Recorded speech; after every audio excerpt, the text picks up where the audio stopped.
All right, yo, peace, peace. Um, Give me a moment to get things straight. All right, yo, peace, peace.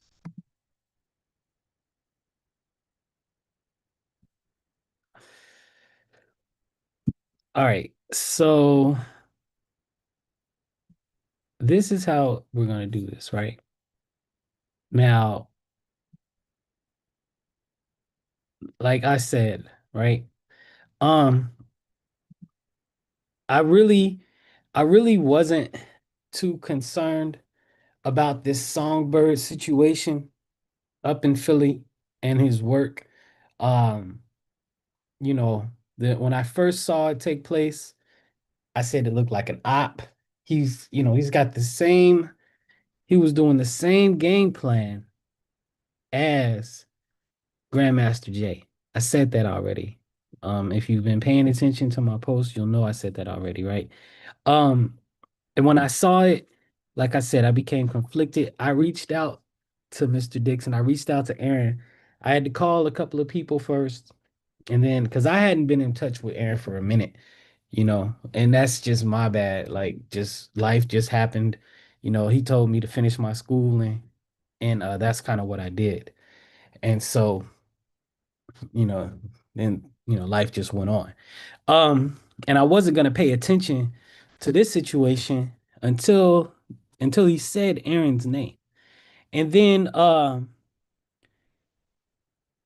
it became conflicting for a moment. Like I said in my last post, with validation from Aaron, I had to Aaron, I highly respect Aaron Dixon, like to the utmost. He is what is considered a local hero to me, right? In my space and time and where, I had my formation.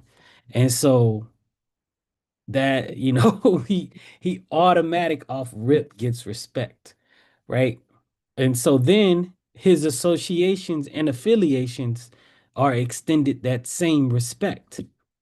And so there was conflict. I have to admit, internally there was conflict in me because my respect for Mr. Dixon and then my observation of Songbird and what I saw and what I was looking at, right? And there were a few things that he was doing that I felt was a little bit off, like calling almost for a tit for tat all out war against law enforcement didn't seem didn't seem rational. It didn't even seem right. When the brothers were giving him the interview the other day, his responses seemed more basic. Like, you roll up on me, I'm gonna roll out on you. That's what it's gonna be, one on one. We got to be more intelligent than that. Like, the goal of any police encounter is to walk away free and alive, and then to live to fight to be another day and to live to be with your family. That's the goal of any police encounter. After that, you take it up with the law, so to speak. But this idea of all out war, so to speak, with the legal forces, that was kind of awkward, right? That was suspect. But his responses just seemed to be more bravado than intelligence. And then, from my understanding, even I did Cop Watch 206 back in the day. Although I seem to have been kind of like coerced into that. I was way too young to really know what I was engaging in. When I used to go up and before it was popular, when I used to go up on a Friday, Saturday night with a camera and then record police officers doing their duties. That was a long time ago.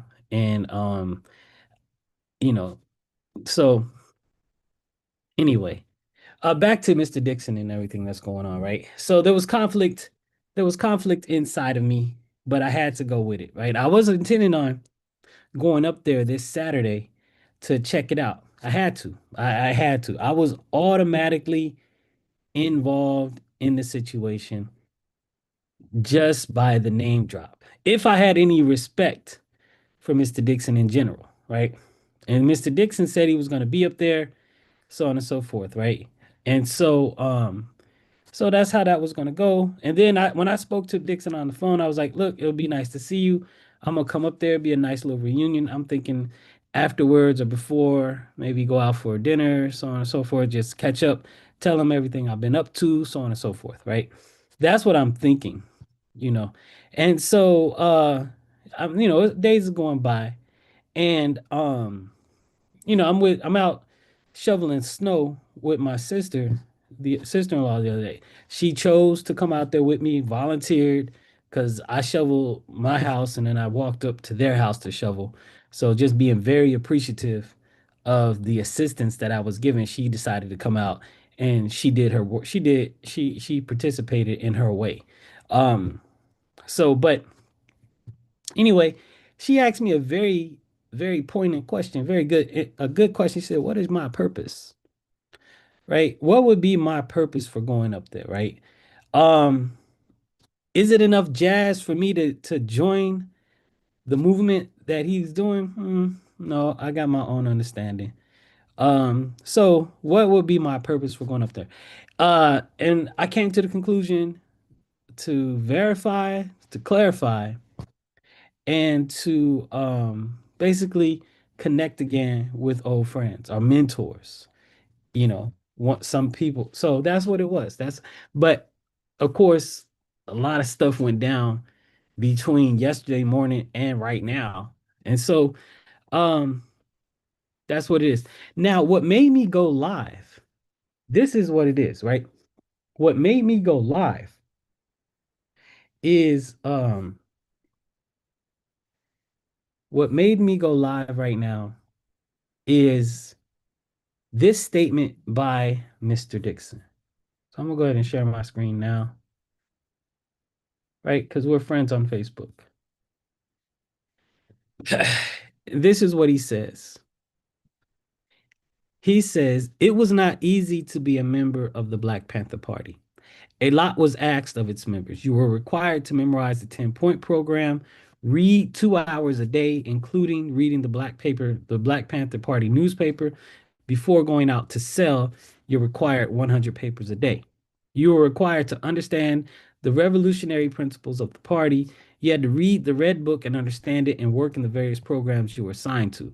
Sometimes you were sent away to work in different chapters without much notice and to learn about weapons and how to use them. Yes, people were often expelled for violating rules and principles. I had to personally expel someone that I was close to, and we remained good friends. After the Black Panther Party went out of existence, many groups attempted to name their organization in groups after the Black Panther Party. Some of these groups that approached me, I asked them to come up with their own names, which they did, like Open in New Jersey and the Elephant Party in Tacoma, Washington. So this has occurred before. And what he's saying here is, of course, you heard me say it, but I'm gonna reiterate it. He said to those other groups that decided to try to do the Black Panther Party, he was like, "Nah, you all do your own thing," right? And they did. Now, now this is saying when I was contacted by Paul Birdsong, he was already using the Black Panther Party name. So that's different, right? So he co-opted what Paul did is he co-opted the name without permission. So he didn't this is not a group that the elders decided to start, right? This is not a group that Aaron Dixon, Elmer Dixon, and Emory Douglas reached out to, and then cultivated. This man, Paul Birdsong, co-opted the name without permission and then contacted people, or the people Elmer contacted him, they said, right? After he had already been using the name. Right now, they said it was part of a group from LA under the leadership of some other Panthers. So he agreed to advise him and brought him to Philly. Now, he exhibited a lot of dedication to the people with weekly food programs and weekly barbecues, as well as addressing police brutality. I also connected him with an original Philly Panther to also guide him. So Aaron is trying to like really hook him up and believe in this brother, right? When I left Philly, I was impressed with his discipline and his dedication. Shortly after that, he began to get a lot of social media exposure. I had also got an original Panther from Chicago to advise him. Basically, he's connecting them up with the Panthers, right? He's connecting them up with the Panthers, saying this is a good brother. He's supporting him, right? Because everybody was impressed. However, we noticed that his usage of the word I was more prominent than the word we. The individual versus the communal is what he's talking about when talking about his work, right? And that so he's saying that I understanding versus the we understanding was taking precedence. And that's different when it comes to organizing because the organization is not about the I, it's always about the we. It's about the us. It's about how are we together going to move forward. And he was often using profanity in his confrontations with the police in front of the people who had gathered. At one point, he said, "All power to the MF and people," which is something we never would have said. So it seems to be going against the principles, internal moral, ethical principles of the organization with just that statement, right? Just the cursing, right? Which could have been, from Paul Birdsong's point of view, an attempt to represent his gang affiliation, his street lifestyle, or whatever. It is that could have been it, but I also noticed that. Um which is something we never use profanity in front of people. I did notice his ego was getting bigger and he was posting more videos of himself. That's kind of social media though. That might be a generation thing, because that's what people do. People gravitate. Social media is really about how narcissistic you are. Like it, hate it, don't like it. But people pay attention to the people that pay attention to themselves. That's what I've noticed on social media, right? The drama gets attention, right? I've just noticed that point blank, period. Um, so that is what it is. So a New York veteran Panther, Chicago comrade, and I decided to call him out on the carpet. We met for 2 hours addressing our concerns. It ended with asking him not to announce the names of the original Panthers that was going to be at the event on the 31st at his headquarters. Oh, interesting. So they addressed the concerns and was still going to move forward. Wow. Unfortunately, he violated that process in an interview he did.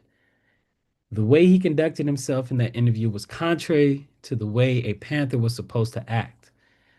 We elders got together and came to a conclusion that we can no longer allow groups to call themselves the Black Panther Party in any form. By groups using our names, the expectations are too high, and through social media, it becomes too performative. Aaron is saying that it's too disrespectful. He understands the power. It seems like he's saying he understands, what has to be done or what is done in the social media sphere. And they give themselves titles like chairman or minister of defense, and the uniform creates something more performative than substantive. In 1969, we were ordered to stop wearing the Panther uniform as well as getting rid of the titles, which were replaced by coordinators. We decided that since Paul violated our trust, we would break ties with him. There was just too much flack coming our way. I had also asked him to stop posting things on social media, something he said he could not stop doing. Oh, as evident in the last video he posted. It's never easy to separate from something or someone that you have invested your time in. I am sad that it had to come to this, but he left us no alternative. I do hope that his organization will flourish and rise to the occasion. Only time will tell. We are in a time where we need unity, just as we were 50 years ago. This is 100% correct. It is the most important thing, but not the only thing. It's about doing what we have to do to make change. The idea of unity is really just an idea, a notion. But history teaches us that it is the people who are the determining factor for change. Whether we are totally united or not, there will be some things that we can unite on, but not all of them. All power to the people, and we will weather this storm we are currently in. We just remember one thing: keep moving forward. That's beautiful. I'm loving it. I'm loving it. Right? So that's where it's at. That is where it is at. Um, and it's really good that that was done because number one, I don't got to take the trip up to Philly. I'm liking that and the snow. That's really good. And number two, honestly, I'm feeling that. this songbird person is somebody to be watched with the side eye versus followed with the blind eye. That's my take on it. That's the update on the situation. Peace and